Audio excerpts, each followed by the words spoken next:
You've tuned in to the Crispy Noodle Podcast. You realize what you've done? With Rich Liebig. The real gangster plays his cards right. And Michael Costanzo. What was that you just read? Let us be the Crispy Noodle in your vegetarian salad of life and boring news. Good times, noodle salad. The point is, you now have the ability to be happy. And now, here's Rich and Mike on the Crispy Noodle Podcast. Woo!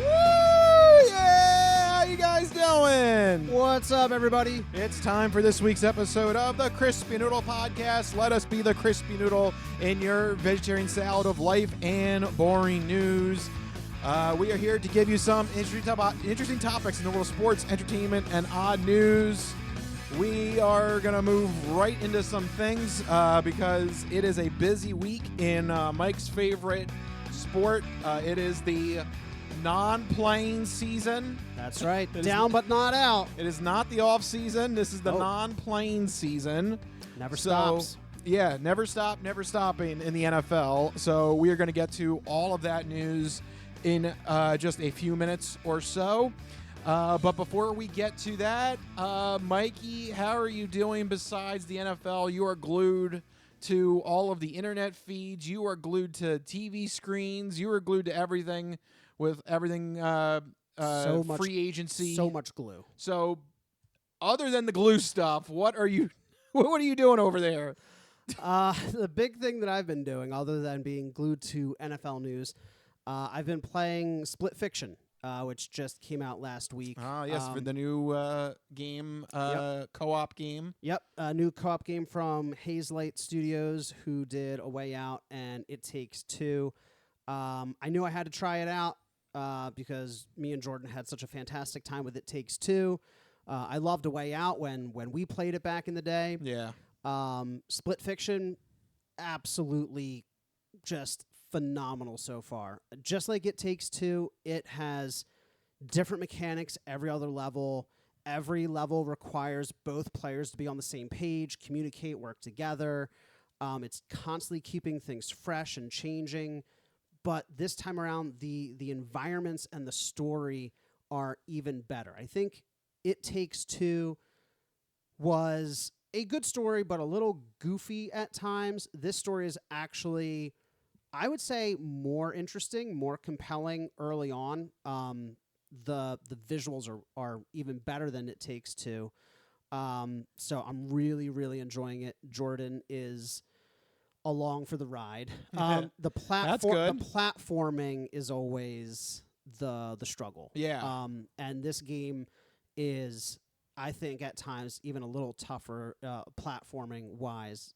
It seems like for her at times, but hey man, she's sticking in there. She's hanging in there. So we're getting it done. Hopefully, I'll be able to report positive results of the end of the game in the coming weeks at some point. All right. Yeah. You'll give us a review of the latest offerings there. Yeah. So that's what I've been up to. I also have my third dinosaur shirt. Yeah. I didn't know if you were going to bring it up, so I brought it up. You lived up to the hype because last week you said you were going to go through and find your dinosaur shirt. So this is number 3. This is number 3. All right. You stupid fucking dinosaur! Get the fuck out of here! So Nicki Minaj just doesn't like you, unfortunately. She hates me. That's all right. Yeah. Everybody else is. So what's this shirt? Which one's this? This is one? from the Philadelphia Zoo. This is it's the local one. The Age of the Dinosaurs. It's got a whole bunch of dinosaurs on it. It's got a T-Rex and a Patasaurus, which I thought was odd because it's not as well known as Brachiosaurus, but whatever. It's got a Triceratops, Pterodactyl, and Stegosaurus. So it's got That dinosaur been working my nerves all night. It's got all night. All night.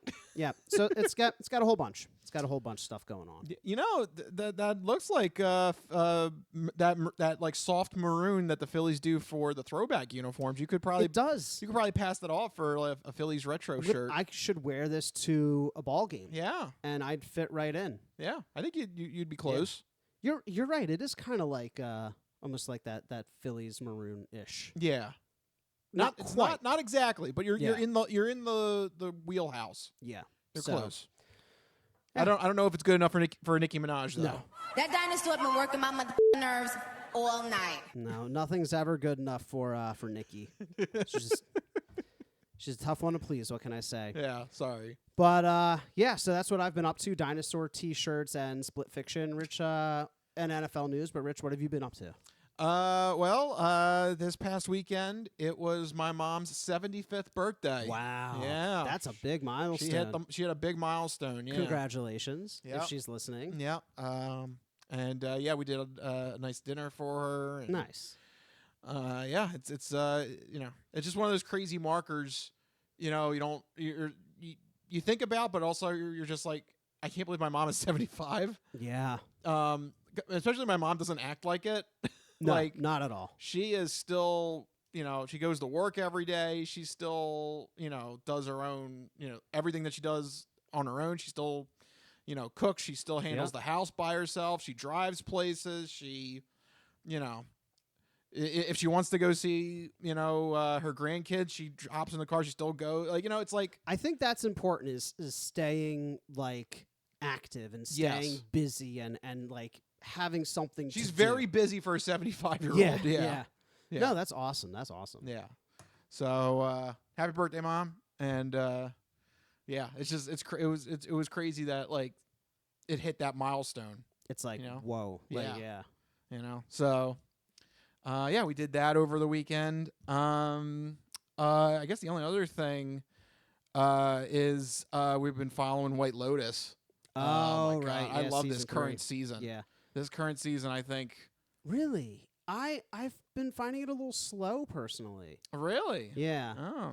I don't know what it is. Maybe I'm just so exhausted at the end of the week. I'm like, I can't fully focus on it, but it's still good though. I'm still enjoying it. I like this season better than the Italy season. Really? Yeah. Oh wow. I've been really digging this season. Okay, so talk to me because I don't think we've talked about it yet. Like, Well, I'm trying not to do any spoilers because Right. we are in the middle of the season. right? But what are you liking about it so far? If you can be as vague as possible for people. Yeah, I think all the characters have an interesting dimension to them. There's not really like even the sex obsessed son is you groan, but it's because that character is supposed to make you groan. Yeah. It's I'm not groaning because I don't want to see him. It's groaning because that's his character. Yes. Every character I want to know more about. And I feel like every character still has a card to play that hasn't been played yet, and that's keeping me on the edge of my seat. Okay. I feel like the Italy season, once you kind of like settled in, like 2 episodes in, you kind of knew where everybody stood. You knew what. I didn't really get like a sense of shock in the second season, other than Jennifer Coolidge's character, Right. which she was kind of the focal point as it Right. led towards the back half of that season. Right. So, but this season, I feel like everybody still has a hidden card to play, and I just want to know what's like. At the end of every episode, I've just been like, "Oh my God, I don't know if I can wait another week." Like, I want to know more. Like, Yeah. it's like I've been obsessed. Like, I want to check out, like, clues. What did I miss? Yeah. What did somebody else catch on? Maybe I need to go back and rewatch some of the episodes.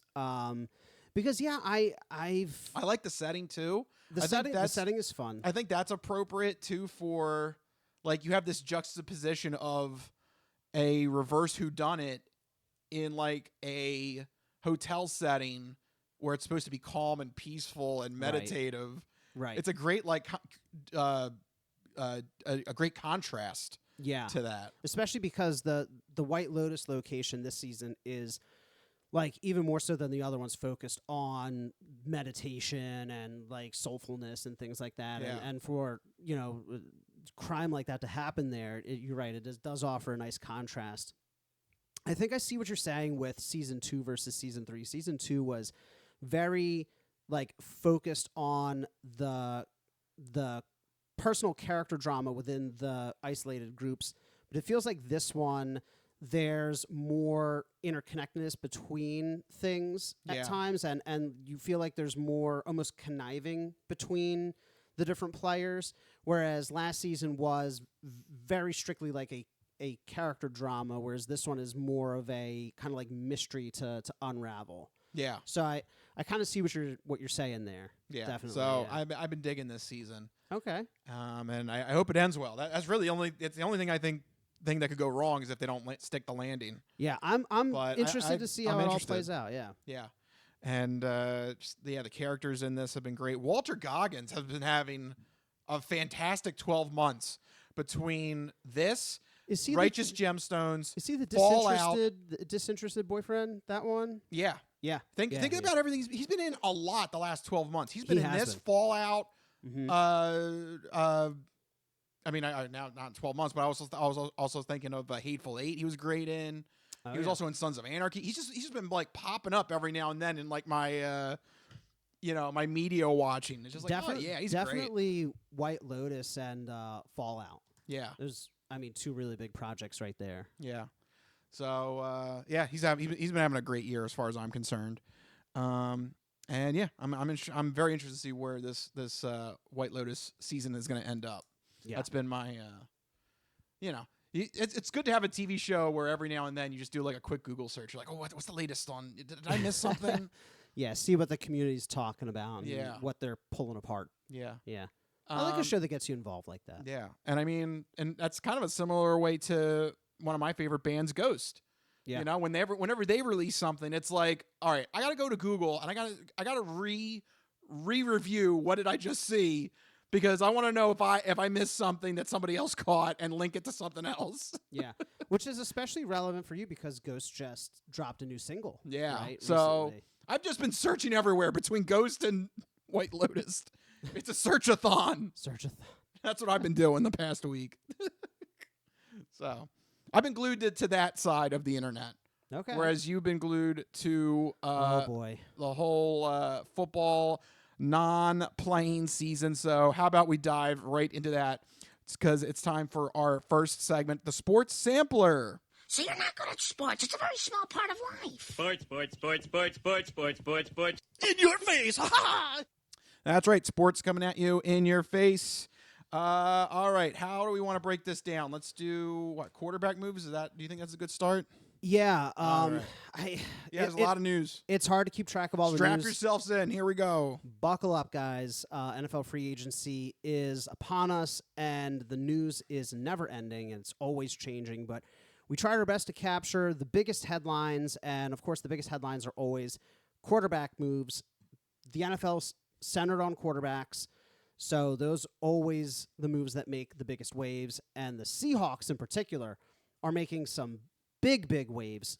They kick things off by trading away quarterback Geno Smith to the Las Vegas Raiders for a third-round pick, and that was in order to free up some room to sign Minnesota Vikings quarterback Sam Darnold to a 3-year, $110 million deal, $55 million guaranteed.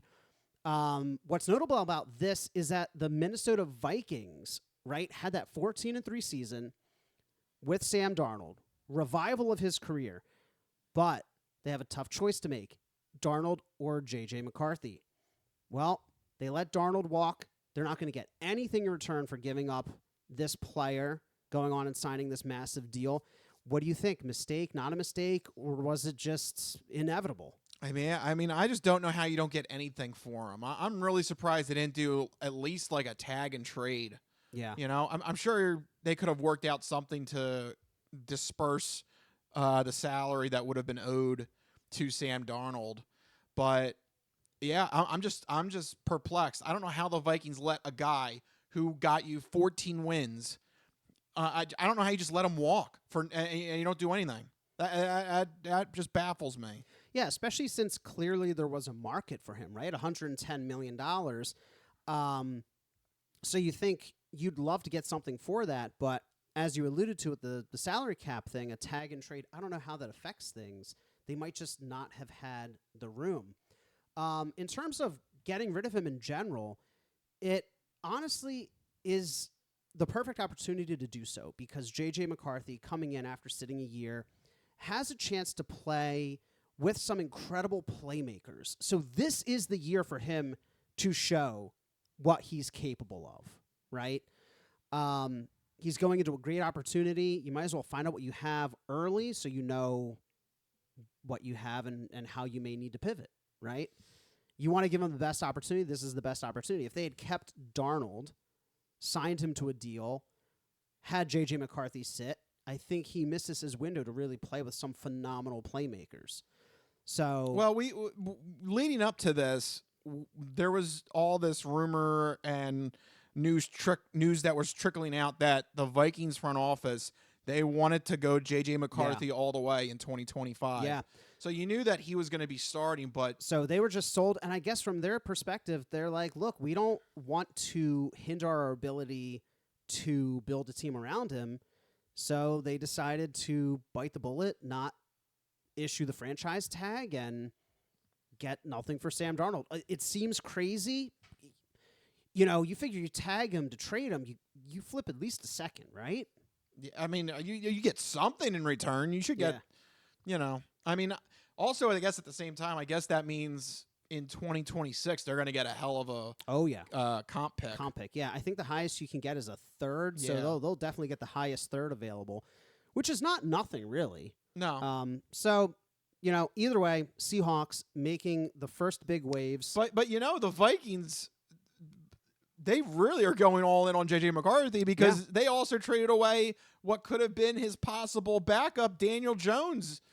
Or they didn't trade him away, but they let him walk, They let him walk, yeah, and Indianapolis snapped him up. The Colts signed Daniel Jones to a 1-year, $14 million deal, of which almost all of it is guaranteed, $13.15 million guaranteed. That's a lot to guarantee to Daniel Jones for 1 year. Yeah. Is that weird to you? I mean, I guess. Do they not have any faith? Do you know where I'm going with this? Yeah, I don't think they have faith in Anthony Richardson. What's he put on tape? He hasn't been playing much. Right. So I guess that makes sense then. This is the 1 year prove it deal. Yeah. You had a bad offensive line. You had bad coaching. You had bad offensive weapons in New York. This is his Sam Darnold deal. This is a Sam Darnold deal. Yeah. Yeah. Very well could be. So 2 quarterbacks there, but the I just want to go back to the Vikings again. Yeah, go for it. Now I feel like they're thin at quarterback because now they only have J.J. McCarthy, and J.J. McCarthy got hurt last year. Yeah, I mean, free agency. This is a weird position the Vikings have put themselves in. Free agency is just starting, so they do have time. They could also, it would be bizarre, they could also draft a quarterback in a later round. That seems incredibly risky to back up a second-year guy with a first-year guy. Yeah, that's not good. But it seems like the Vikings. What are you saying? What are you saying? I don't know. Oh, you're saying, oh, no, he's going to go there. Go ahead. Go ahead, take it there. Look. There's a pipeline. Time is a flat circle. It is. And there's a pipeline that leads from Green Bay directly to Minnesota time and time again. Is that what you're suggesting? Green Bay to New York to Minnesota. Yep. The far evolution. I'm telling you, it is eerie. I don't know why this is the last stop. So right now, the rumor is Aaron Rodgers is going to go to the Steelers. That is the rumor. It is still nowhere close to being concrete yet. Right. I don't know. I think this might actually be a situation the Vikings have to consider. You don't know what you have with J.J. McCarthy. Does Rodgers sign to be a backup? Or are you implying that he signs to become the starter and J.J. McCarthy sits? Because that runs in direct contradiction to if Minnesota was going to do that, they should have just signed Darnold. It depends on how healthy J.J. McCarthy truly is coming off of the ankle injury he had last year. But if that's the logic, why wouldn't they sign Darnold?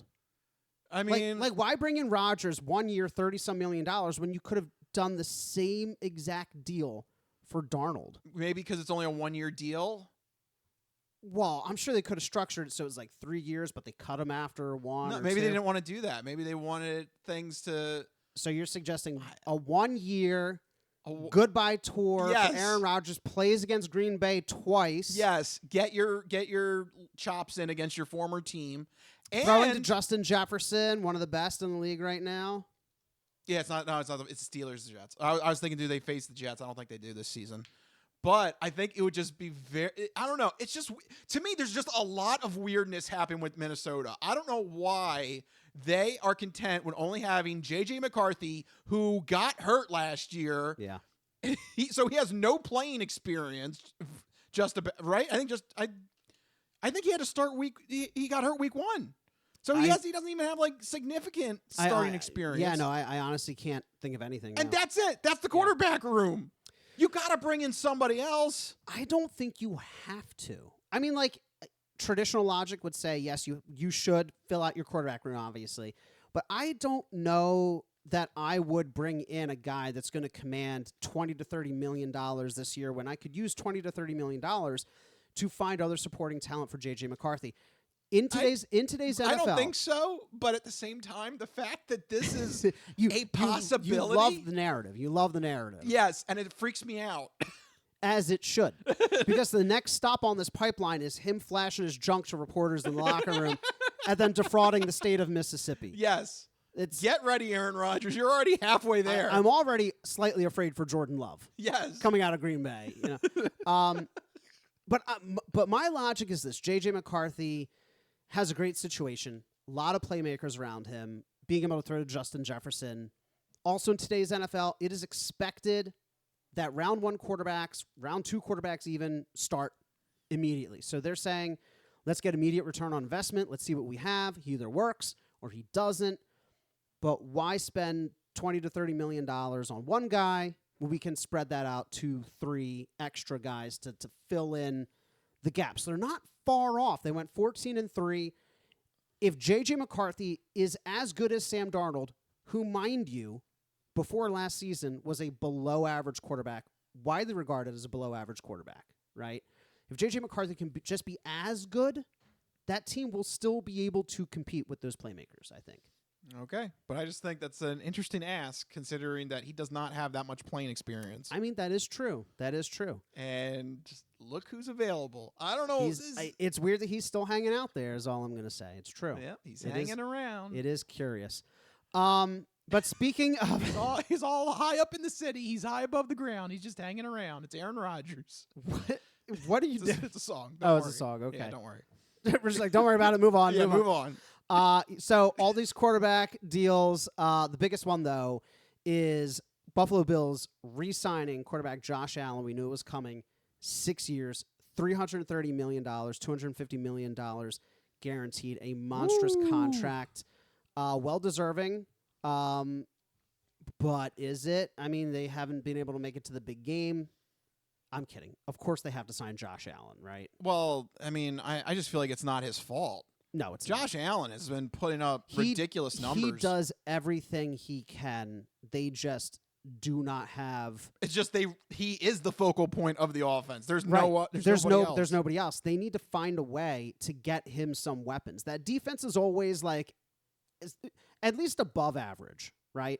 They need to find him something else on offense. Please, for the love of God, a run game or something to take the heat off him so that he doesn't have to drop back and run so many times, right? Yeah, and not another broken down wide receiver, because that always seems to be their MO. They try and get a wide receiver and he just collapses. Yeah. Amari Cooper didn't work out this season. Like, come on. They had a few good guys and they let them all walk. They don't like wide receivers. I don't know what it is. They're like, we'll just do it on our own. It is Sean McDermott. He's probably running the Eagles playbook from 2003.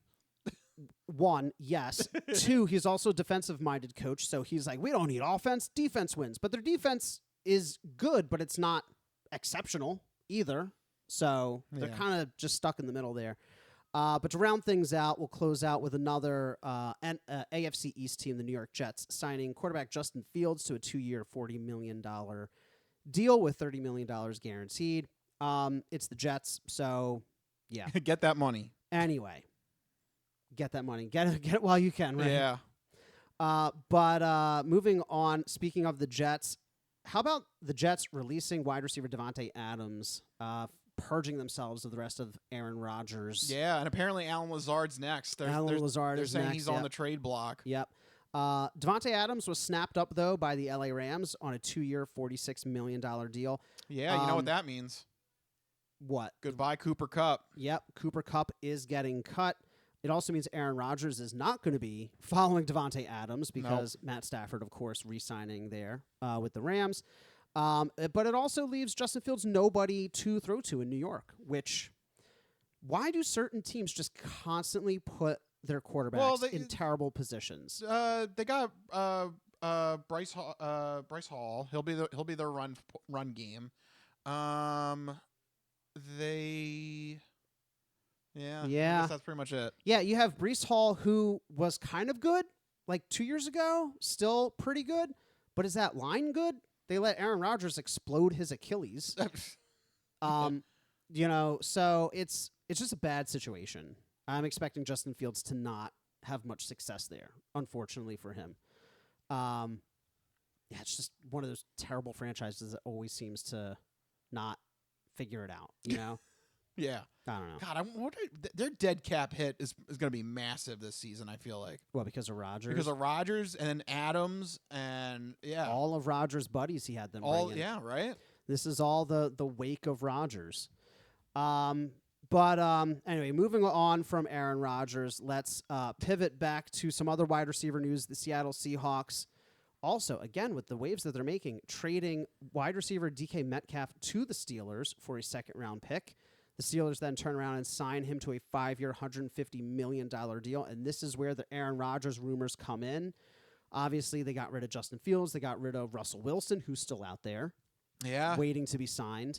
I've not heard any commotion on his camp recently. No, not at all. So this is where the Rodgers rumor comes in for the Steelers. I mean, if not Minnesota, what about Pittsburgh?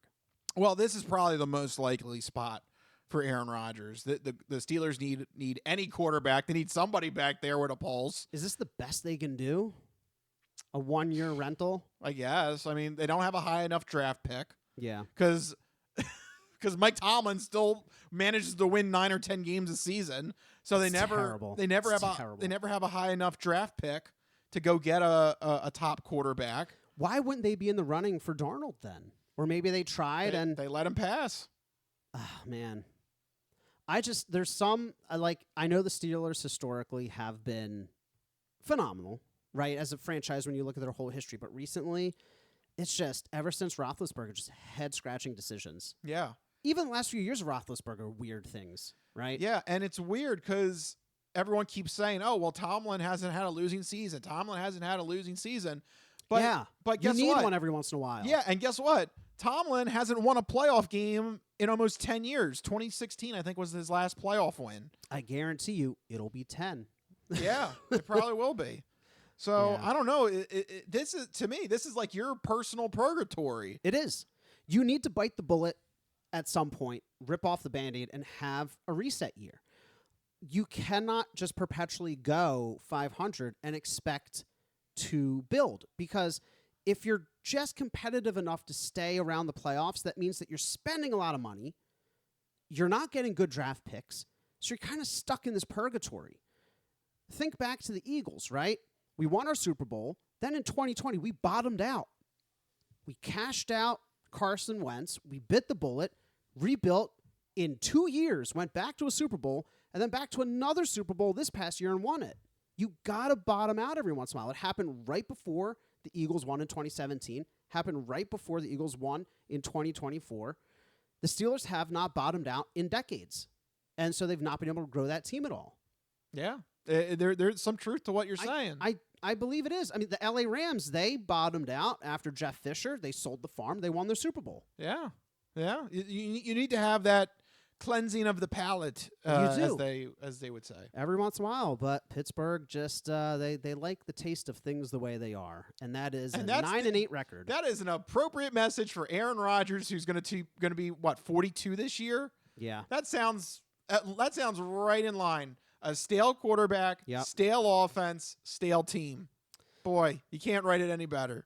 And I'll tell you what, if those other AFC North teams can't feast on the Steelers, I don't know. I mean, I know they had that fantastic defense, but they kind of got exposed down the road, the home stretch of the season. So, and they always play horrible in December and January. Yeah. That's when you're supposed to play your best, and they always fall apart. Yeah, I don't know. I don't understand that team. They're so weird. They're like in an internal purgatory. Yeah. You know who's going to give Aaron Rodgers potentially a big headache?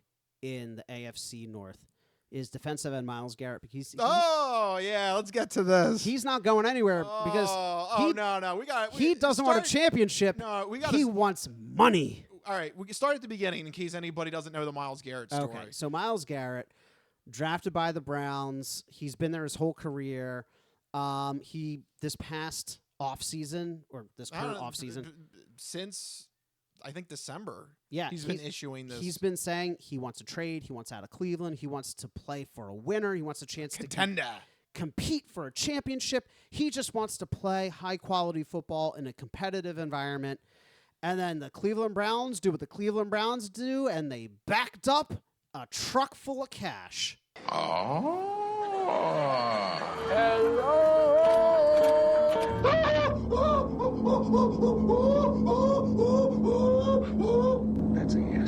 That's a yes. That's actual audio from the contract negotiations. Because I don't know. Also, where are the Browns finding this money? After the Deshaun Watson, those banks in Cleveland must be filled with cash. It's insane. So here we go. Here's the contract. Cleveland Browns re-signing Myles Garrett, 4 years, $160 million, almost $123 million guaranteed. It's the biggest non-quarterback contract in NFL history.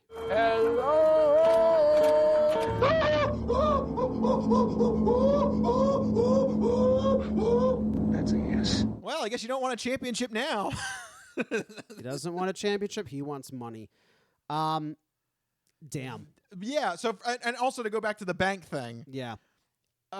We covered this with Deshaun Watson. I know you love bringing it up. So if you're new to the podcast, let me explain. Guaranteed money, from what I understand, anytime you hear the words guaranteed money, that means that the team, the franchise, their finance department has to go to a bank, whatever that amount of guaranteed money is, they have to go to that bank and put that cash aside into an escrow account, and they cannot touch that money. Yeah. So they have now this going along with the entirety guaranteed contract with Deshaun Watson's contract. So whatever whatever Browns bank they're using, that bank must be happy because there's at least $280 million in cash happening in that bank. Oh yeah.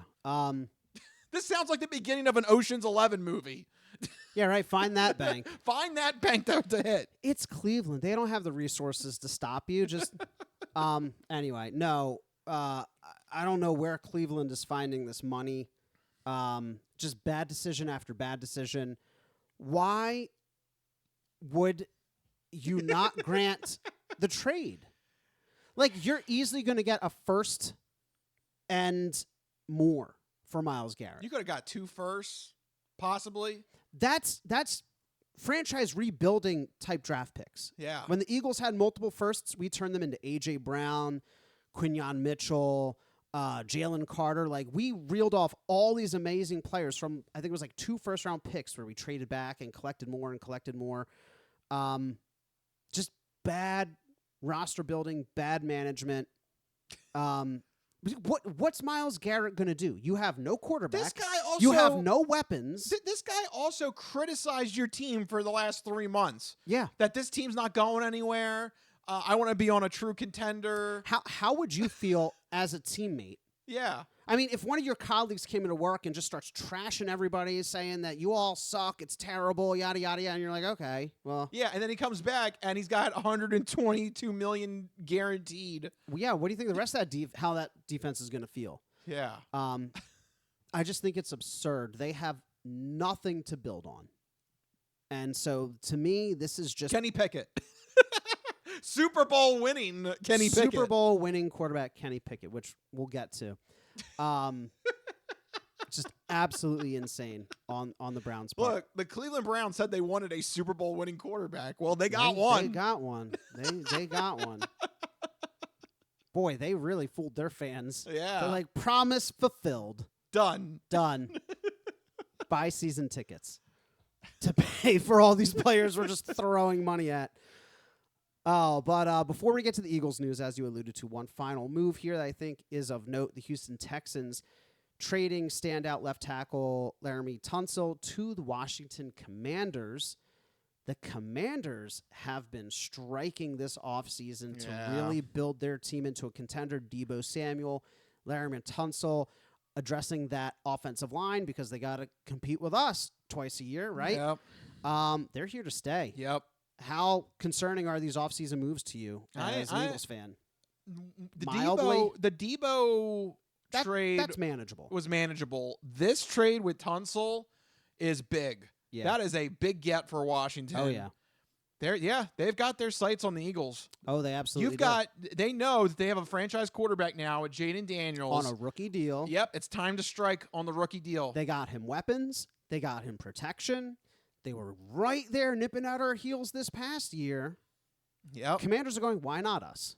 Yeah, we could be the next Eagles. Yeah, why not us? Well, the curse still holds true, right? It's never been the same team 2 years in a row to win the division. Yep. So It's Washington's time. and I think that one goes back to 2007 or 8. I think it's 4. Yeah, it's long. Wow. So The Eagles. Eagles were the Eagles going were back to last back NFC Championship games. I'm just saying, after you hear this next segment, guys, you may be thinking the Commanders might win the division because let's get to the Eagles free agency moves, and oh boy, is it a list. Oh, But not a list you want to hear. Where are my Eagles? That is what a lot of fans have been saying. Yeah, so not a lot of moves. 2 big ones, though. Of course, we already reported that the Eagles extended Saquon Barkley. That's official. 2 years, $41 million. But what broke after that news that we missed was they also re-signed all-pro linebacker Zach Bond to a 3-year, $51 million deal, $34 million guaranteed. Very different from Howie Roseman signing a big-time running back and a big-time linebacker. That's totally out of his wheelhouse. But Yes, you have to. Zach Bond was a necessity. You don't That let an was- all-pro player walk. Yeah, that was number one concern. Right. Absolutely. I think getting those 2 guys, absolutely essential. Locking them down, making sure they're happy, making sure they can continue to lead the team. Now, here comes the bad news. Buckle up. There's a lot. We lost pretty much everyone. We lost the entire defense. I am not exaggerating. So, defensive end Josh Sweat signs with Arizona, 4-year, $76 million, $41 million guaranteed. Defensive tackle Milton Williams signing with the New England Patriots, 4 years, $104 million, $51 million guaranteed, getting paid. Yeah, these guys are cashing in on the Super Bowl win. Absolutely. Another guy, nice comeback story, cornerback Isaiah Rodgers signing with Minnesota, 2 years, $15 million. I did have a heart attack on that because it said Rodgers to Minnesota. I was like, what? yeah. Rodgers to Minnesota. Yeah. They're Please. teasing you. They're teasing you. Please, NFL.com. You got to put the full player name. I can't stand this. Yeah. Oh, but the hits keep on coming. We also traded safety C.J. Gardner-Johnson and a 6th-round pick to Houston for offensive guard Kenyon Green and a 2025 5th-round pick. There's also reports that cornerback Darius Slay is in talks with the Pittsburgh Steelers, but there's no deal yet. That might not happen. Not official. We traded quarterback Kenny Pickett, Super Bowl winning quarterback Kenny Pickett, to the to the Cleveland Browns. Yes. I have the wrong team here. For quarterback Dorian Thompson-Robinson and a 2025 5th-round pick. I got all my information wrong on this one. Yeah, what are you doing there? I don't know. I was drunk or something writing this. And no. because of all the news. Where are my Eagles? And finally, tight end Dallas Goedert is on the trade block. Eagles dangling him and looking for a 4th. Rich, talk us down off this ledge. What's going on here? That's almost the whole defense. Jump off the ledge. Uh-oh. Yeah. Okay. No, but for real. Yeah, here's the reality is there was no way the Eagles were going to keep all these players. Yeah. It's just these are all these are mega contracts. There was no way the Eagles were going to luck into keeping them here. I mean, the 2 defensive linemen, Josh Sweat, Milton Williams, I mean, that's $180 million right there. that was not happening. That's impossible. I think the biggest name to keep in mind in this free agency period is Jalen Carter. And the reason why I say that is because these moves are let's batten down the hatches, let's save some cash, because when Jalen Carter is up for an extension next year or 2026, it's going to break records for non-quarterback pay. Yeah, he's going to And command a lot. I think a lot of what we're seeing now is in preparation for that. We have a lot of young guys we got to sign. Quinyon Mitchell, Cooper DeJean, Jalen Carter, Nakobe Dean, Nolan Smith.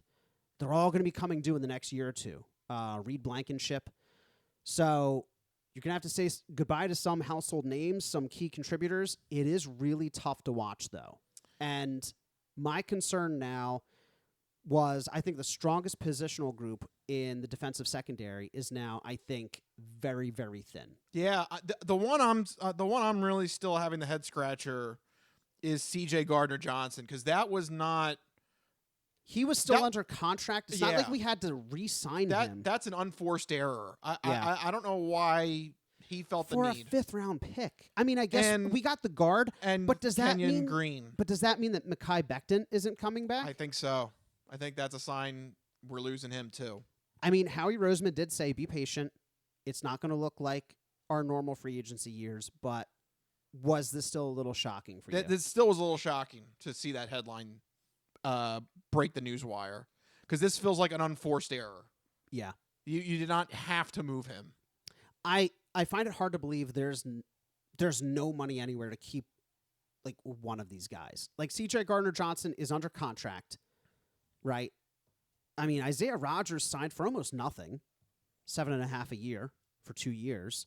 Like you could have kept at least one of these guys, in the defensive secondary, because now I think we're weak at defensive back. Well, if Slay signs with Pittsburgh, I'm assuming he does. I mean, I saw a rumor that we were going to designate him a post-June 1st cut. So I don't know if that stands. Right now, he's still technically under contract. Yeah. I don't think he will stay under contract. I think the Eagles want to restructure a goodbye tour 1-year deal, like Brandon Graham or Jason Kelsey-esque. He might not want that. He might want more years, more money, more guaranteed. He might think he's still got years in the tank. He probably does. He probably still feels that way. But if we end up losing him as well, that secondary is very thin, because now you have the big question that I was worried about last week. You got Q on the outside. Do you move Cooper DeJean to the outside? No, I think you got to keep him in the slot. I think you got to keep him there. He was a Pro Bowl level player as a rookie. As soon as he entered the lineup, our defense took off after the bye. I feel like you can't move him. Yeah. He is a specialist there and key at that position. So what does that mean for the other spot? Isaiah Rodgers would have been the logical conclusion. Now we're at Keely Ringo. Woo! Get Ringo in there. Who, might be able to fill that spot. He was a 4th-round pick a few years ago. They have high hopes for him. Hasn't had a lot of time to get on the field because of these other guys. But I could live with that if we still had our starting safeties. And now we don't. There you go. Yep. Could this possibly mean another move is in the works? I did see a rumor that the Eagles were very close on Chiefs safety Justin Reed. That would have been nice to alleviate the concerns. Yes. And I'm seeing other rumors that former Broncos All-Pro safety Justin Simmons may want to reunite with his old defensive coordinator. That would also help as well. They need something. They got to make a move at defensive back, because this draft, I think they're going to be conservative. They're going to go with linemen. I think this is a lineman draft. We got rid of all of our linemen, so we definitely need one there, yeah. So I don't see them trying to get, they already invested 2 picks in quarterback last season. I was going to say we went double defensive back last year, so it's not happening. Right. So get that out of your minds right now. So this draft is lineman. That's offensive and defensive lineman. That's what I'm seeing. I think I said to you in a text message that in no particular order, it's offensive line, defensive line, tight end. Yes. Like if it's anything but those 3 positions, then like something crazy happened. Like, one of the top 10 teams was like, we don't want picks anymore. And like it would have to be something exceptional. Yeah. Because it's shaping up for an offensive line, defensive line, tight end kind of draft. Very boring, very safe. But you need those drafts. You need those drafts. Yeah. You do. How do you feel about Dallas Goedert being on the trade block? Honestly, it's about time. He hasn't put together a completely healthy season in, I think, ever. I think he's been hurt quite often. He's been hurt quite often. When he plays, he is a top 5 to 10 tight end. Absolutely. But he struggles to get on the field, disappears at times. He's a fantastic safety valve for Jalen Hurts.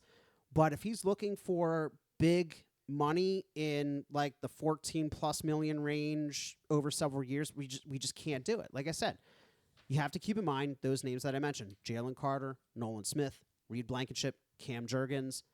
These guys need contracts. And the Eagles are already, I think they only have like $10 million in cap space right now, so they're already... Yeah, in available cap space, I think it's about $10 million. That's accounting for rookie contracts. That's already set aside. Yeah. When they figure that number. So you have like maybe one signing. Yeah. Maybe. And I think it's going to have to be a safety.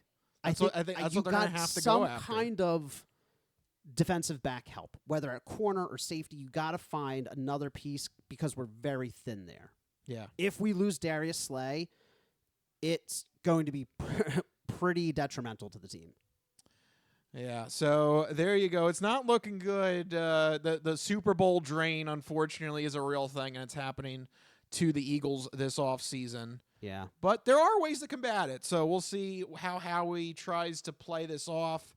Again, I'm going, like we said, I think we're in agreement on this. In terms of draft picks in April, I think it's going to be offensive, defensive linemen, and then pick up a tight end to combat if Dallas Goedert is traded away. So there it's you one go. of those years, folks. Yeah. Well, this is one of those episodes where we just end the sports sampler on that big crunch of a note.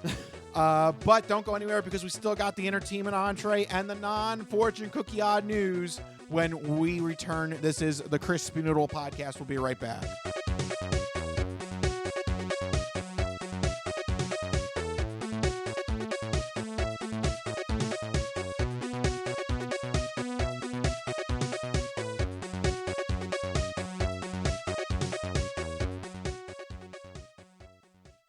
Ready for the weekend? Happy Friday.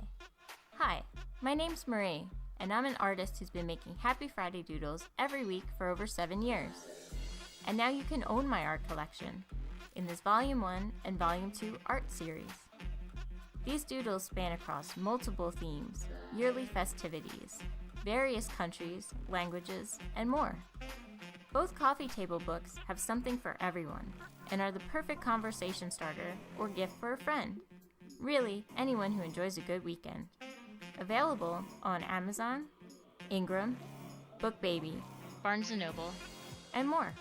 Visit happyfridaydoodles.com/books and get your copies today. Let's celebrate the best day of the week. Happy Friday.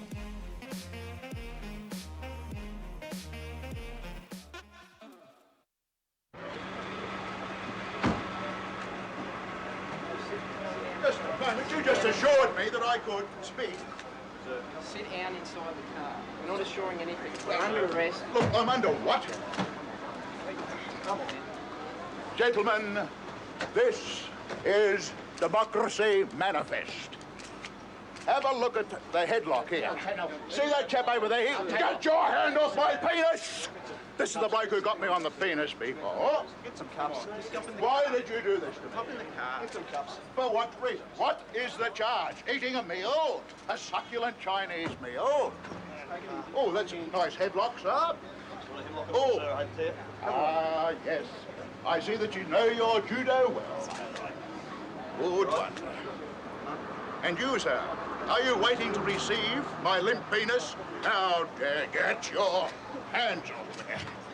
No, we've only got one cup. Ta-ta and farewell. So I guess get him in the car. One cup, look. They even broke.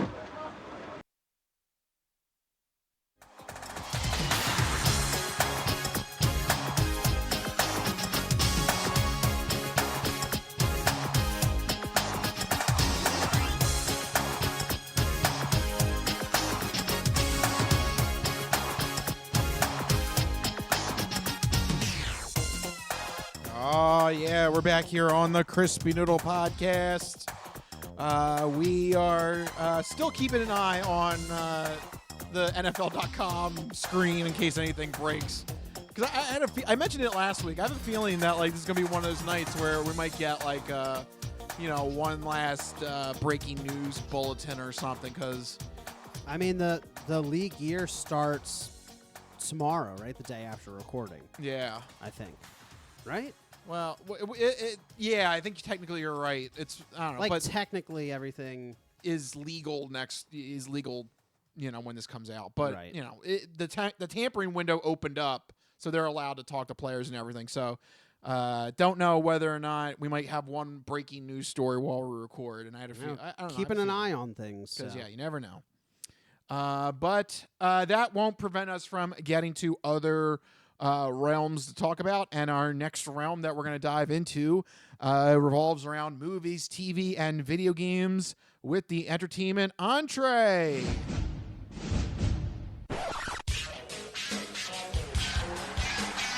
And now, the latest in movies. The Simpson guy writes to movies. Dear Die Hard, you rock. Especially when that guy was on the roof. Music. I know what that is. That's music. Video games. I'm Commander Shepard, and this is my favorite store on the Citadel. Celebrities. You really know Warren Beatty? Yes, I do. I took a leak next to him once at the Golden Globes. And more. You were the all-singing, all-dancing crap of the world. This is the entertainment entree. All right, we are officially in entertainment entree territory, and we're going to kick it off with the segment where Mike is going to let you know what you should keep an eye out for this upcoming weekend with new movies, TV, and video game properties in Mike's This Week in Entertainment.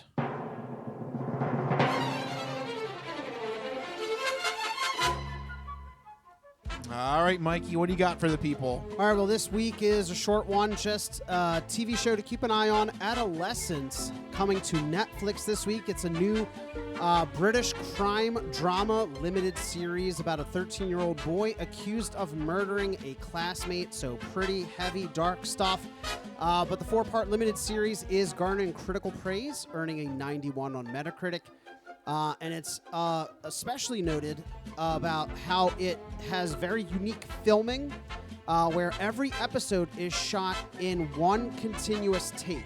So I don't know if it was literally shot in one take or just edited to make it look that way, but that's a very ambitious thing to try. How long is each episode?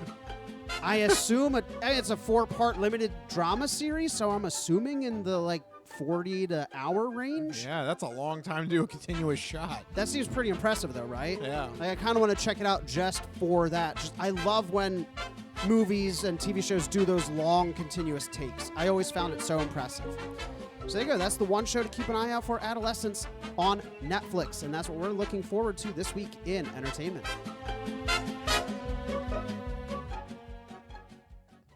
All right. Well, to blend this and sports, I guess on my end, I will say this weekend is conference championship weekend. So we are about to hit March Madness. So if you've got the basketball jitters, it's time. So it's almost time to get mad in March. Yeah. So check out your favorite conference championship games this week. It's always frustrating to me that March Madness doesn't start in March. It starts almost 2/3 of the way through March. What? It's March 12th when this episode comes out. Right. But when does March Madness start? You said the conference championships are This starting. is the prelude. This is the prelude. What is the prequel trilogy to the March Madness? Yes. No. This is the begin. This is the very, very beginning. Nonsense. This is this is the I don't know why I said that like an angry old Victorian gentleman. Nonsense. Nonsense. I don't know. I don't know what to tell you. This is the lead up. Adjust your timelines, college and universities. It was like you spoken to Mr. College. Mr. College. Mr. College. Because you had your hand, you were pointing directly. Yeah. Well, obviously, the NCAA is listening. You're pointing to Mr. College. Mr. College, Madam University. NCAA, big fans. They listen to the podcast all the time. Mr. College. The whole organization. I want that on a poster. Mr. College. Is that like Spaceballs, Mr. Coffee, Mr. College? Yeah, everything is yeah. Is that bubbling and churning? Mr. Coffee. Oh. Now I'm gonna watch Radar. Anyway, before we get sidetracked. Yes. Speaking of movies, we do have a topic in the realm of movies. We have a trailer talk on the Until Dawn trailer. Yeah. It came out, I think, a few weeks ago, and we've kind of been sitting on it, waiting for a good moment to talk about it.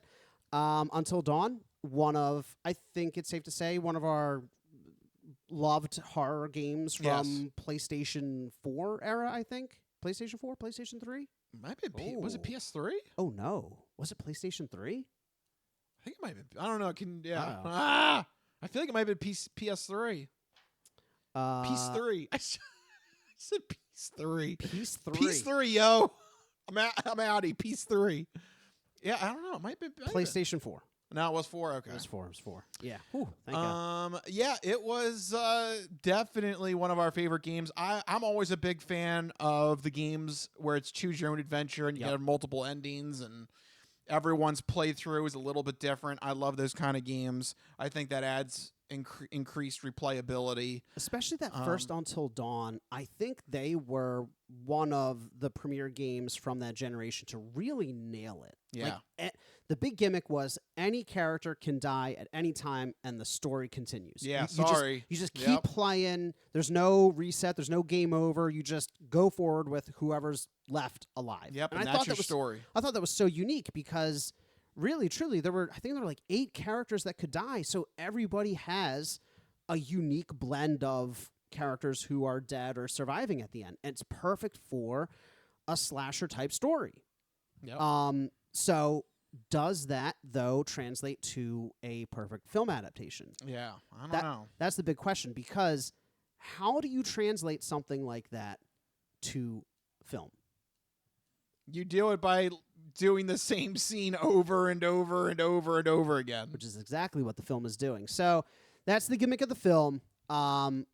They're kind of taking the Until Dawn thing very literally, where the premise is that this group of teens is reliving the same night over and over again, where they're killed off. Yeah, it's a murderous Groundhog Day. Right. That's the perfect way to put it. They keep dying, and they have to somehow make it until dawn. What do you think of that gimmick about, it resets and goes over and over again? I'm a little disappointed. Are you reminded of that film we watched in high school? Vantage Point. Oh, Vantage Point. Oh, that was horrible. That was almost a very similar concept. Does this concern you at all? Is there the opportunity for this again? So the problem. Yeah, there are movies where that ploy doesn't work at all, and that was Vantage Point. That movie was horrible. It's a bad movie. But then there's other entities like Groundhog Day, like Russian Doll that does work. Oh, Russian Doll. Yeah, that worked. Good callback. That was a fantastic show. Oh, thank you. Bring it back, Netflix. So you're right. It does. That in of itself doesn't doom it to failure. Right. And I do think that from what I saw of the trailer, it seems like each death there is a new horror element. Like, I think I saw monsters, I saw creepy ghosts, I saw a traditional slasher kind of menacing figure. So I'm getting the vibe that each death, there's a new horror that they have to face. Almost like Cabin in the Woods. Yeah. I think that could keep it fresh, potentially, by focusing on like a different horror subgenre each time, I guess. Yeah. My big thing is I wish this movie wasn't called Until Dawn. Okay. Because that makes it sound like it's going to try and be a direct adaptation of the video game, when really it's kind of more an adaptation of like its theme. Yeah. Because there was an element of like you're trying to get the main characters to survive until dawn. Right. But it's not because of some mystical time reverting element. That is not in the video game at all. Right. So I wish this was like Until Dawn subtitle. Insert subtitle Until Dawn, I don't know, when the clock strikes or something cringy like that. Until Dawn, Electric Boogaloo. I don't know. Just put some kind of subtitle that lets people know, like, hey, it's not following the exact same story. Because it's impossible to do that. It's impossible to do that. Yeah, unless you do like Clue, when you have multiple endings for whatever theater you go into. Oh, really? Did they do that? Yeah, that's what Clue did. Yeah. Oh, that's fun. Yeah, different regions had different endings. They could do that. That'd be ambitious. Which is not what modern film is about. No, they're trying to make money. Yeah, and so yeah, I wish this was like Until Dawn. Yeah. ... Something else. Yeah. Time kills or something. I don't know. Until Time kills. Don't give them any ideas. That sounds like it would come from a movie studio exec right there. Time kills. Yeah. I mean, you're right. It is. This is more of a spin-off than an adaptation. Yeah. When I heard that they were doing a movie, I immediately was thinking that's a really hard game to do an adaptation on because of the choose your own adventure, because of everybody having a different playthrough. So I think they're handling it in the best way they can. The trailer seems interesting, albeit very... It has that vibe of like, you know, the classic teen slasher flick. Like, it doesn't seem like it's doing anything revolutionary or different or extraordinary, right? It seems very safe in that regard, putting itself firmly in that genre. I don't know. I want to say that I have high hopes for it, but I don't, honestly. Yeah, there was a lot of hesitation in your voice. Yeah, I want to like it because I loved the game so much, but it just has that vibe to it where it just doesn't seem like it's going to land well with audiences. If I had to take a flying guess, you know. Okay. I mean, what do you think? Do you have high hopes for it? I mean, I don't have high hopes, but I mean, it could work. It could work. It could work. Yeah. Like, again, the element of doing the same thing over and over again doesn't doom it. But at the same time, it needs to be done right. And I don't know if this movie studio is going to be able to pull it off. Yeah. So it's a big question. Right. It could be Vantage Point or it could be Russian Doll. Yeah. I'm also saddened by the fact that the game actually had a compelling story. It wove in separate narratives of like a mining collapse and Wendigos and like, you know, a friend going missing and dying in the snow in the dark, you know, like all these separate things that kind of like wove together to make one cohesive narrative. And it seems like they completely stripped that. Like, I don't know if they can touch on that at all with the way they've structured it. They could with the different ways to die.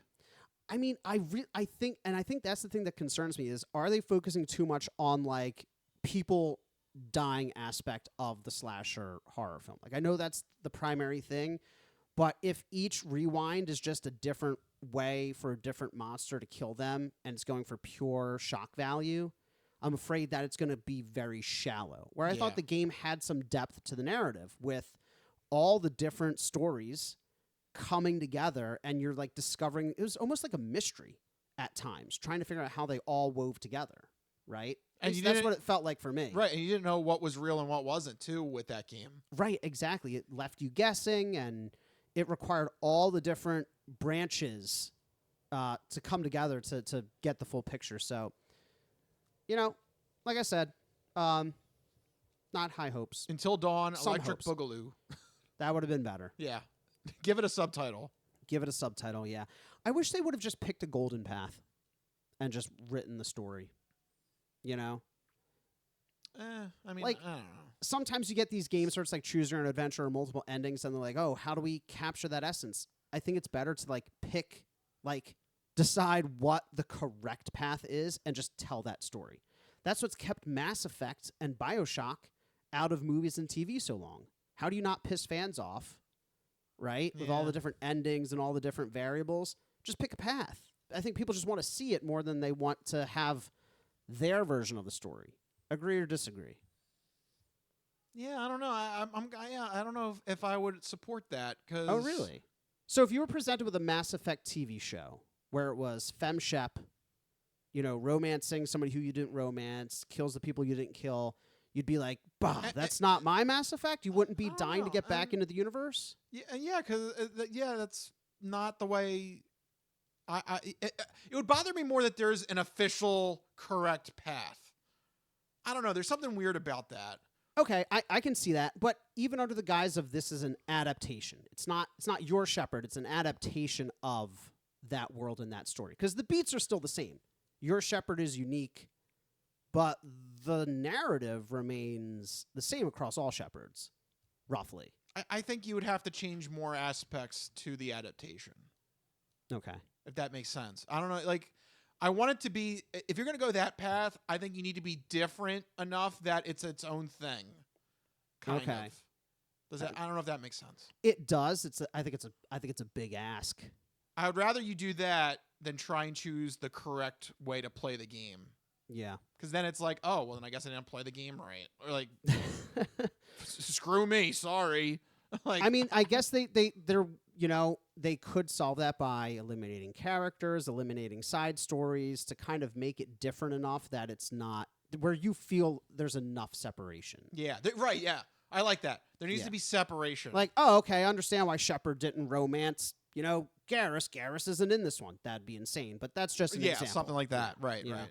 Oh, I get it. They didn't. I like that. Yeah. Yeah, they didn't save the Krogan because, Grunt and Rex weren't characters in the adaptation. Like that. Yeah. Yeah. So, separation. I like that. Yeah. If you're going to do some sort of singular path, there needs to be some separation so that you distinguish that storyline with the universe I know. Right.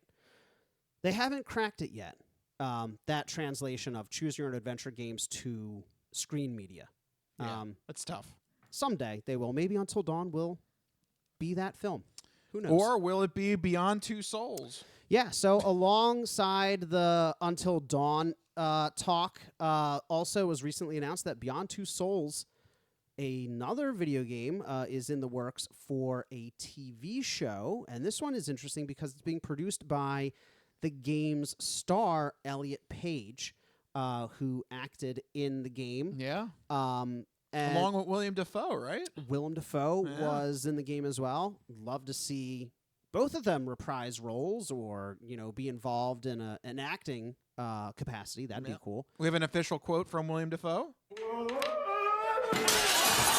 There we go. Excellent. Thank you. I feel like that could probably end up being a scene in the show. But,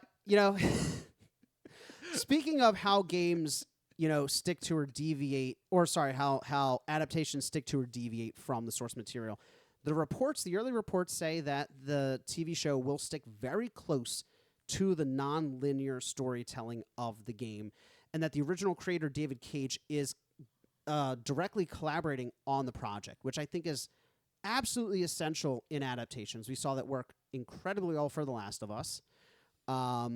Here's another very heavy story-focused game where the original creator is directly working on the screen adaptation. But what do you make of the news of Beyond Two Souls as a TV show? Do you think that's a smart project for an adaptation? Is this another tough one like Until Dawn, or? In terms of in terms of all of the games that have choose your own adventure and your own endings, if I remember correctly, Beyond Two Souls did not have that many branching paths. I honestly don't remember I think it only really had like 2 or 3 main endings. So I think if you're going to try and do an adaptation of one of these choose your own adventure games, this might be the best one to start with because there's not a whole lot of variant endings. There's kind of 2 main endings in this game, if I remember correctly. Yeah, I think there were a limited number of endings, so it was more like the tones were different or something like that. But in terms of the actual story, there's only like A or B. Yeah, there really wasn't like 9 different endings. But does this run into the same issue that we were just talking about? I think does this kind of get away from that because it's? Yeah, I think this one you have more leeway to get away from because there's only there's basically one of 2 endings, if I remember the game correctly. But by your logic, doesn't that alienate people who picked B instead of A? Aren't they like, all right, well, my ending doesn't matter? Or do you think it's limited enough in scope where most people can kind of stomach that and be like, all right, whatever? Yeah, I think you get the benefit of a 50-50 shot, essentially. That's true, yeah. You can only do so much. You don't feel like you're an outlier. Yeah. With a game like Until Dawn, where you have, I think they said at the time it was like 26 different endings. Right. That's too much. Yeah. This is like, okay, I had a 50-50 shot of being quote unquote correct. Yeah. I guess. I don't subscribe to that thinking, but I know a lot of gamers do, where they're like, oh, my ending isn't correct or whatever. Yeah. That would just bum me out. Yeah. Because you want to see your vision, that experience that you had reflected on the screen. Yeah. Because you had such a good time with it. You're like, oh, man, the way it ended up in my game was so cool. And then, they adapt it, and it's like completely different. Right. I can see how that would be bumming. But with this being only 2 primary endings, I think you have more leeway here. Yeah. I also think that, unlike Until Dawn, I think that the story is more easily adapted, especially to the screen, with the non-linear storytelling. I feel like they could have a lot of fun with that on the screen. There's just a lot of different things they could do in terms of the editing and the filming of it, and if they get really creative, different aspect ratios, different color grading, like to really separate the different parts of the timeline, the different characters, like they could be very creative with it if they want to. Yeah. Which would be a really visually stunning. I expect them to. I hope so. Yeah. Yeah. This is not going to be. It shouldn't be shot in a traditional movie manner. Yeah. So, I have higher hopes for Beyond Two Souls, but long way away on that one. Until Dawn coming out later this year, I believe. So, everybody get ready. All right. Well, speaking of get ready, let's get to our final segment, folks. It's time for the non-fortune cookie odd news. We've been talking about cool and its ramifications and how it applies to the hip scene. But maybe you could give us some examples now of the opposite of cool, uncool. Just exactly what is uncool? My nipples look like milk duds. Holy shnikes. It's time for the non-fortune cookie odd news. It's not of this world. I don't know exactly what it is or what it's doing, but this is not human intelligence, okay? It's not human intelligence we're facing! How you doing? Me? I'm doing great. Manda bastata. I don't make this stuff up. I'll take a pound of nuts. That's a lot of nuts! That'll be $4, baby! You want fries with that? I seen the celery dance across the baseball fields. You had me at Meat Tornado. No, go past this. Past this part. In fact, never play this again. Okay. What does that mean? And now it's time for the non-fortune cookie odd news. So sit back, get everything you need to get from the kitchen. Be sure and empty the bladders. Go to the bathroom because you're in for a hell of a ride.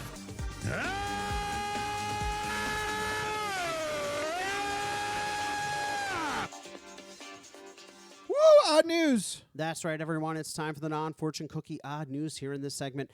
Rich researches the news, he reads the news, and I react to the news. He finds a weird and wacky story, keeps it hidden from me, which ensures that all of my reactions are my genuine gut reactions to hearing this story for the very first time. I don't know what's about to happen. You guys don't know what's about to happen, and even Rich doesn't know what's about to happen because these stories always take us down wacky and wild paths. And I'm ready to get started. Where are we heading to? You should know. Florida. Now, who is this guy in Florida? It's Florida, and they're crazy. Oh, yeah. Well, last week I guessed, and I was wrong, so... Yeah, well, there you go. Now you're back on top. Back on top. All right, so... Where this guy wanted to be, actually. So... Oh.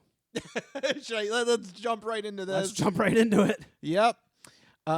Because a licensed massage therapist is locked up on a $100,000 bond. Whoa. After he was caught, quote, forcibly trying to perform a sexual act on one of his male clients, according to cops. Well, it was very erotic. Yes, indeed. It was erotic. Oh, yeah. Not good, not good. I guess you could say you had yourself a man-witch. Yeah. Ooh. Oh, yeah. So messed up. All right, so, yeah, that's not good. So another story in Clearwater. I'm nervous about the Phillies being there for spring training, and this is another Clearwater story. Yikes. Yeah. All that Philly runoff. Ew, Philly runoff. That's what Clearwater is. That's what it is. All the debris from winter in Philly, they all go down there. Yeah, man. Ugh. All right, well, This took place at the Botanica Day Spa. Okay.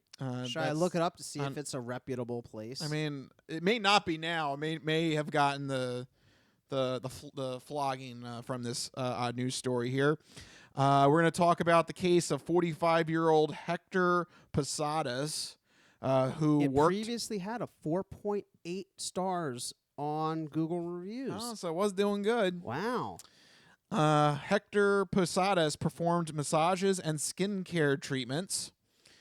But unfortunately, due to this case, he had to relinquish his massage therapist license. That'll happen. Yeah, that's exactly what happens if you're convicted of something like this.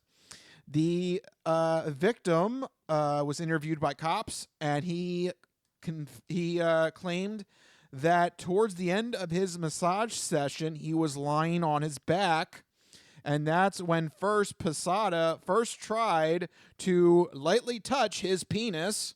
Well, it was very erotic. Yes, indeed. It was erotic. Are you okay down there? Your penis? Yeah, so that's messed up. That's actual audio there. Are you okay down there? Your penis? No. That's messed up. The victim believed this behavior to be odd. Yeah, that's a safe bet.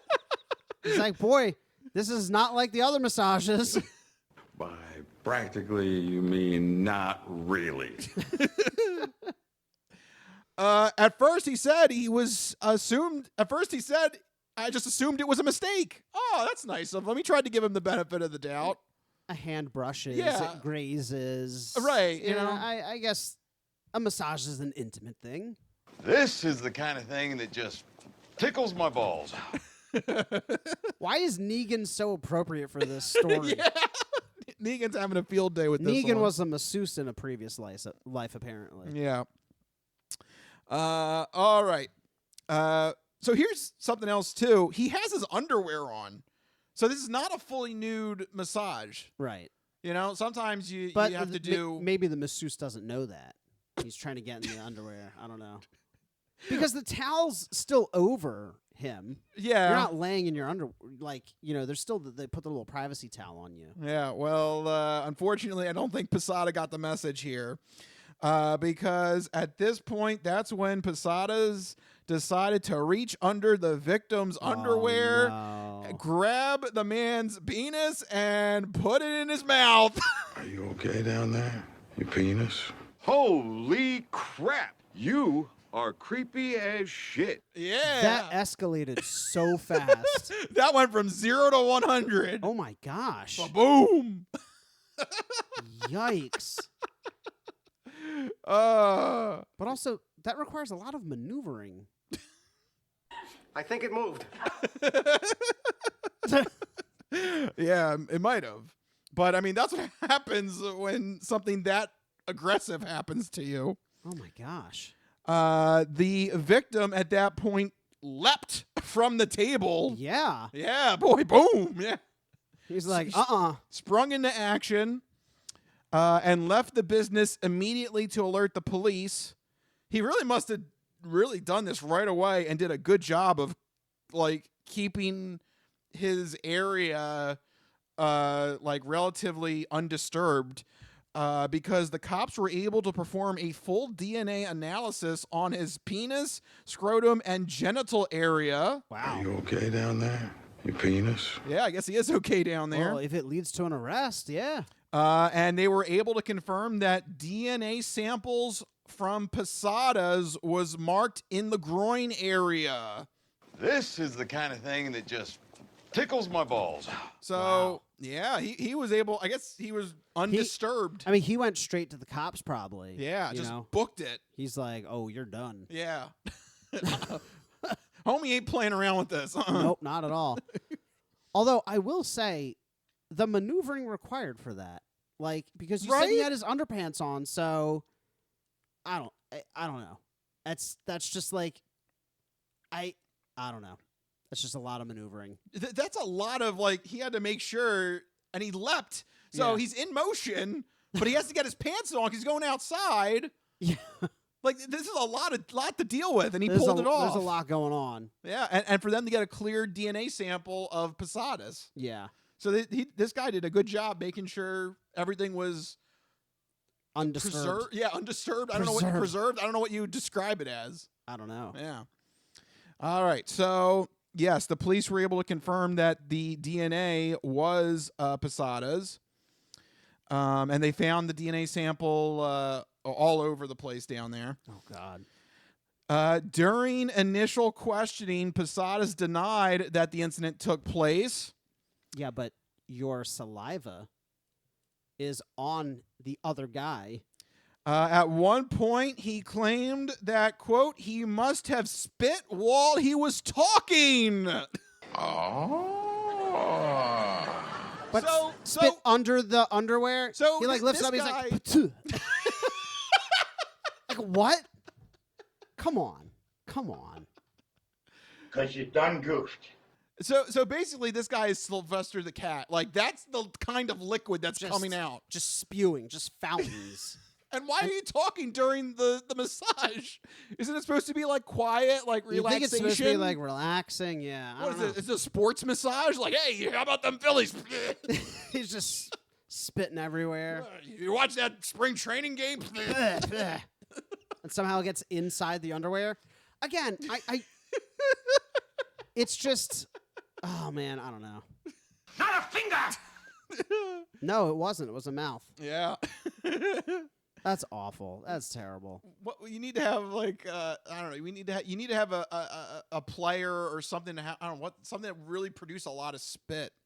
Something with a lot of P's, I guess. Yeah. I don't know. Oh, I can't think. Yeah, I can't think of any P words in baseball now. I don't know. Player. I don't know. That's supposed to Just shouting player over and over again. Player, player, player. You see that player over there? Just spraying everywhere. Yeah, I don't know. Must have been spit from the talking. The Phillies. The Phillies came into town with the Pirates playing over there. And somehow, again, this ended up. This is a lot of under the underwear. Right. He said, that's according to him. I was just talking to him. How was this guy? I feel like this massage must have been. I feel like maybe he should have known this was trending in a downward direction, because there had to have been a lot of red flags throughout, right? Like, the guy had to have been pretty close to his junk to even get, Yeah. Like, I don't know. If somebody's massaging and they're like inching closer and closer and closer, it's like, what are you doing? Can you like back off, Let's get to bashing butts as well as D's nuts. I don't know, man. That's messed up. Yeah. But I just love that excuse. It must have been spit. I was just while I was talking. You're not supposed to talk during a massage. It's supposed to be. I've only had one massage ever in the Bahamas, and it was like completely silent. Yeah, it's supposed to be like the mood music and like it was like on the beach, and me and Jordan were getting like a massage, and like the people doing it were like completely silent. I fell asleep at one point. It was fantastic. I'm in the dark here. That was actually your actual audio. It was in broad daylight, but when I fell asleep, I was in the dark. Yeah. Oh, okay, very good. Yeah. So yeah, no talking going on. Yeah. So Posadas is going to fight this. He has retained legal counsel and is planning to plead not guilty. Wow. All right. Good luck, buddy. I Yeah. don't know. But in the meantime, his massage therapist license has been revoked, so he definitely can't get his hands on anybody else. And he was locked up on a $100,000 bond. That was like a triple entendre. Get his hands on anybody else. Literally, he's a figuratively, masseuse yeah. and sexual assault. Yeah. Triple entendre. Triple entendre. Take that. That's like a triple alley-oop or something. I said, take that. Triple alley-oop. Oh, man. No, that's messed up, though. I'm glad that the victim was able to preserve everything and get to the cops, and I think they got this guy dead to rights. I think so. Saliva is on his junk. Yes. There's really no other way around it. Yes. It's like, it's like how much were you spitting? And why were you spitting in his underwear? is also just as concerning. How many P words did you say in the middle of this massage therapist? Yeah, right. Massage therapy. He was actually just reading the dictionary, the P section of the dictionary. We heard that this is very therapeutic. He was like a sprinkler. Like, there's a limit, right? There's a limit to how much you can conceivably spit while talking. Come on. The Philadelphia Phillies played against the Pittsburgh Pirates. That's a lot of P's. That's a 5 in a sentence I can get you right there. And he just says, and he just keeps talking about that subject. Yeah. Lots of P's. Lots of P's on the P. Yeah. I don't know how what else you can throw in there to really can't get the Sylvester the Cat spray going. Right. Suffering succotash. You got to get like that kind of level. His legal counsel must be doing the weirdest research. Like, how much saliva does one person produce?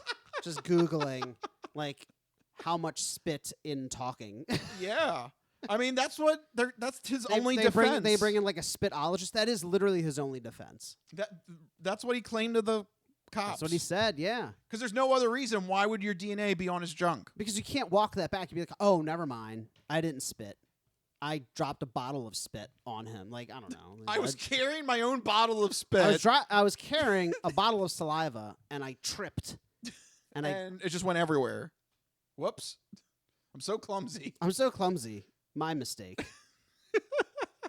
No, he's done. Yeah. He's done. I don't know what this guy's trying to do to try and fight this case.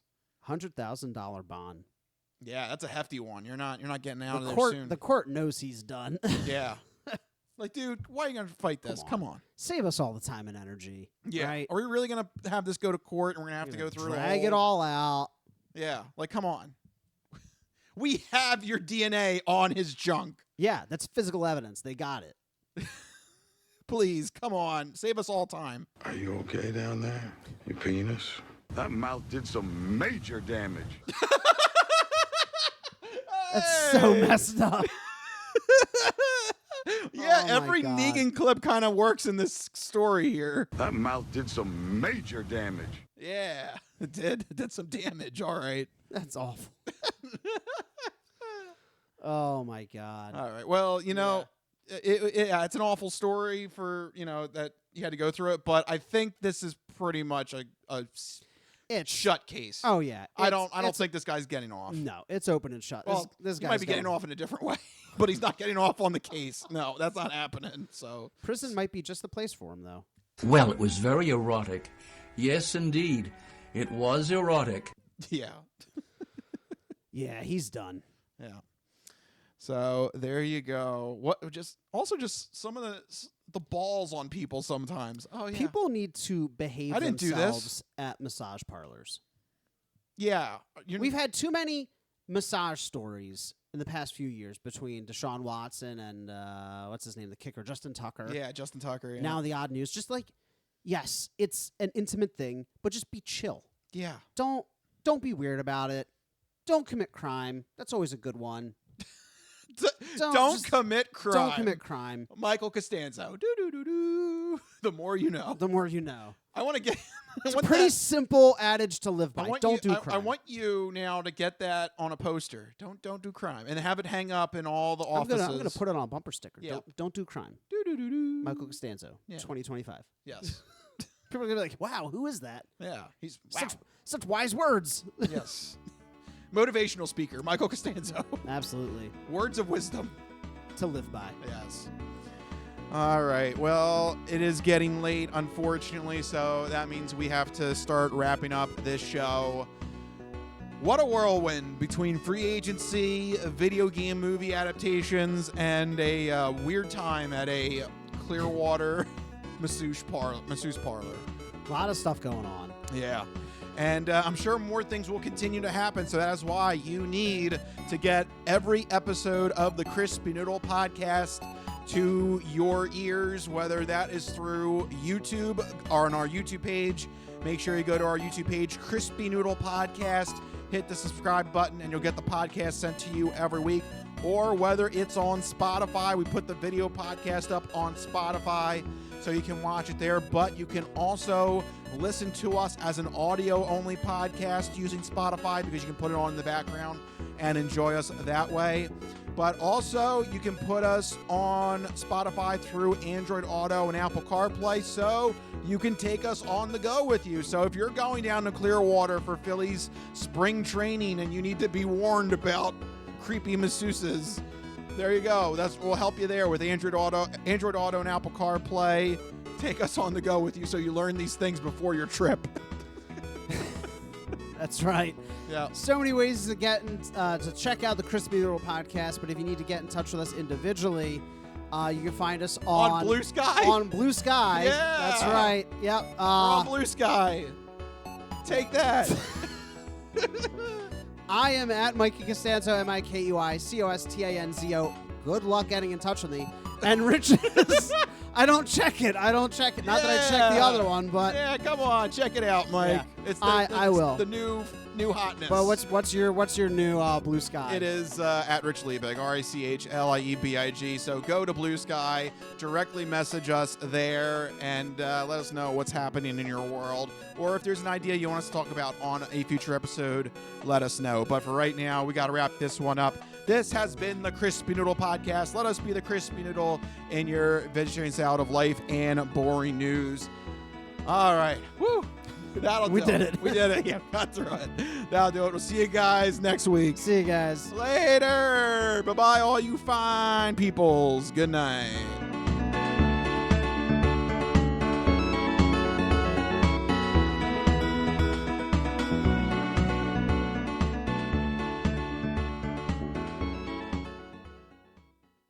Some of us have great stories, pretty stories that take place at lakes with boats and friends and noodle salad. A lot of people, that's their story. Good times, noodle salad.